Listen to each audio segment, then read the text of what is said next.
আহ, সেই একই গন্ধ। পচা, এই বিড়ির প্যাকেটটা তোকে কে দিয়েছে? একটা বিড়িখোর বুড়ি। বিড়িখোর বুড়ি? তার মানে আমার মা।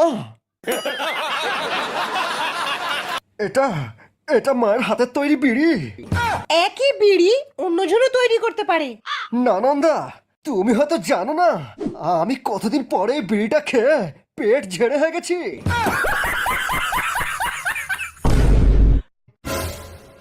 মা, মা, তুমি জানো যে আমি তোমার স্পেশাল বিড়ি ছাড়া কিছু খেতে পারি না মা। মা গো, আমাকে একবার একবার তোমার স্পেশাল বিড়িটা খেতে দাও মা। কতদিন আমার পায়খানা ক্লিয়ার হয়নি মা, একবার।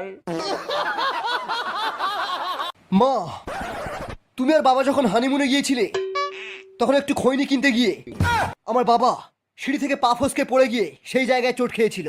এই কথা তুমি জানলে কেমন করে?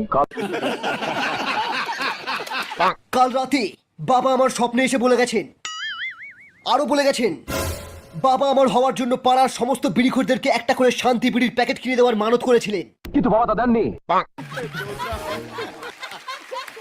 এখন এই বিড়িখোরগুলো আমাদেরকে শ্রাপ দিয়েছে, বলেছে এই রাজমহলে সবার পায়খানা বন্ধ হয়ে যাবে, বুকে গ্যাস উঠে সবাই মারা যাবে।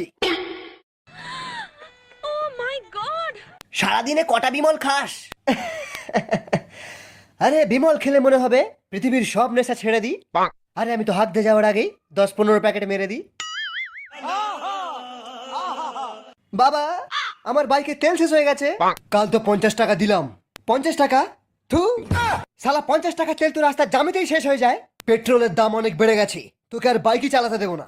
আরে দরকার নেই তোমার বাইকের, আজ থেকে আমি টোটো কিনে চালাবো, নিজের টাকায় বাইক কিনবো।